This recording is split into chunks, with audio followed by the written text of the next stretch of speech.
Nah, oke teman-teman, video kali ini kita akan mereview tentang pupuk MKP, tentang dosis atau cara pengaplikasiannya ya. Sebelumnya kita jelaskan dulu, ini pupuk MKP Pak Tani. Ini kemasan 1 kilo kita beli dengan harga 32.000. Ya, di sini pada gambarnya tertulis ada untuk tanaman bawang merah, cabai, kentang, tomat, padi, mangga, semangka, melon, dan tanaman lainnya.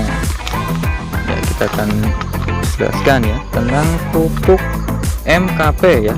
Ini produk impor yang diimpor oleh PT Saprotan Utama Semarang. Ini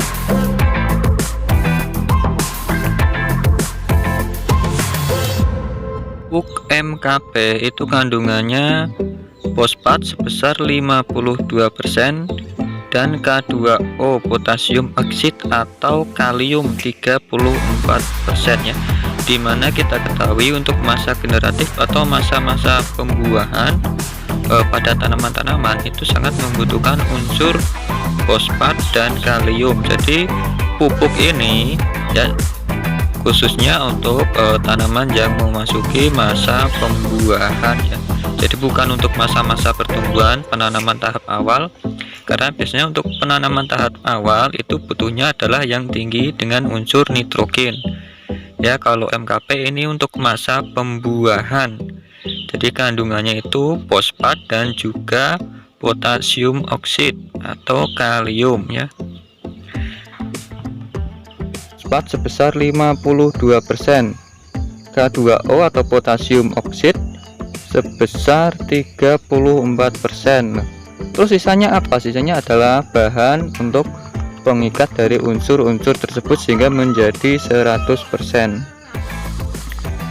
Keunggulan MKP Pak Tani: berbentuk kristal sehingga 100% larut dalam air. Aplikasi mudah dengan cara ditabur, digocor, disiram, disemprotkan atau sistem hidroponik. Merangsang pertumbuhan akar pembungaan serta mencegah kerontokan bunga dan buah. Pemakaian MKP Pak Tani 1% atau 10 gram per liter air. Bisa dicampur dengan fungisida sistemik dan meningkatkan efisiensi fungisida, terutama untuk mengendalikan penyakit powdery mildew pada tanaman apel, melon, semangka, mentimun, anggur, stroberi, dan mangga. Cocok digunakan untuk semua jenis tanaman: padi, jagung, semangka, melon, cabai, tomat, mentimun, tanaman hias, palawija, tanaman perkebunan, serta tanaman yang ditanam di greenhouse atau hidroponik. Nah, untuk rekomendasi MKP Pak Tani di sini ada jenis. Untuk tanaman kentang, konsentrasinya 2-4 gram per liter air. Cara pemakaian: untuk semprot, larutkan MKP Pak Tani takaran 3-6 sendok makan per tangki semprot ya. Untuk MKP untuk kocor 3-5 gram per liter air. Jadi dosisnya untuk semprot sama kocor itu mungkin hampir sama ya, 3-6 kalau semprot, kalau kocor 3-5 gram per liter air atau 3-5 sendok makan MKP Pak Tani. Selanjutnya untuk semangka, melon, mentimun dengan konsentrasi 2-4 gram per liter air. Larutkan MKP Pak Tani dengan takaran 3-6 sendok makan per tangki untuk semprot.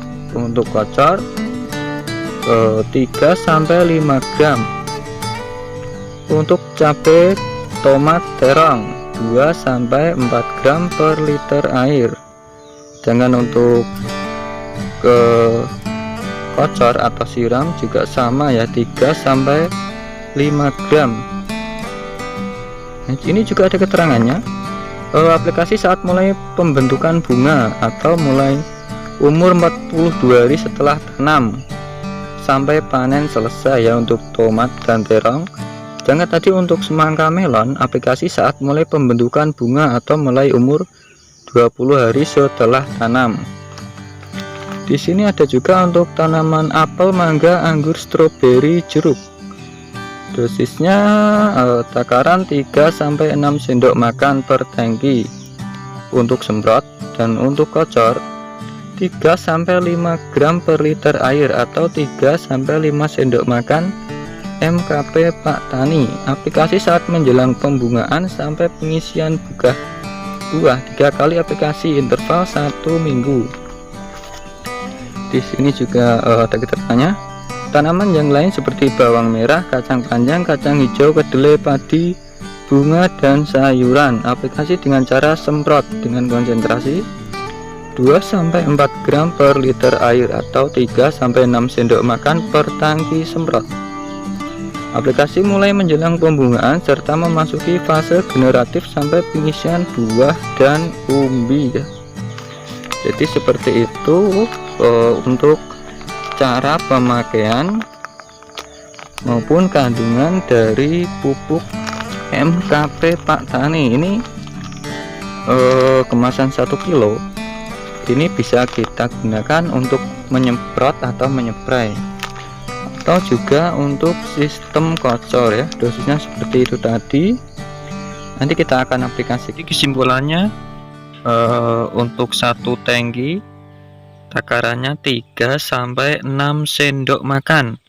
Waktu aplikasi sebaiknya untuk pupuk-pupuk daun itu menurut saya pada waktu pagi hari ya, ditimbang sore hari. Menurut saya itu lebih baik saat pagi hari saat stomata terbuka ya. Dan untuk jenis-jenis insektisida itu kalau menurut saya lebih baiknya pada sore hari.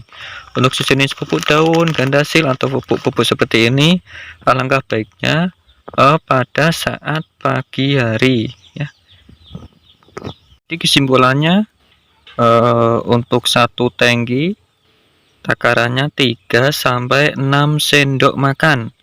Waktu aplikasi sebaiknya untuk pupuk-pupuk daun itu menurut saya pada waktu pagi hari ya, ditimbang sore hari. Menurut saya itu lebih baik saat pagi hari saat stomata terbuka ya. Dan untuk jenis-jenis insektisida itu kalau menurut saya lebih baiknya pada sore hari. Untuk sejenis pupuk daun, gandasil atau pupuk-pupuk seperti ini alangkah baiknya pada saat pagi hari.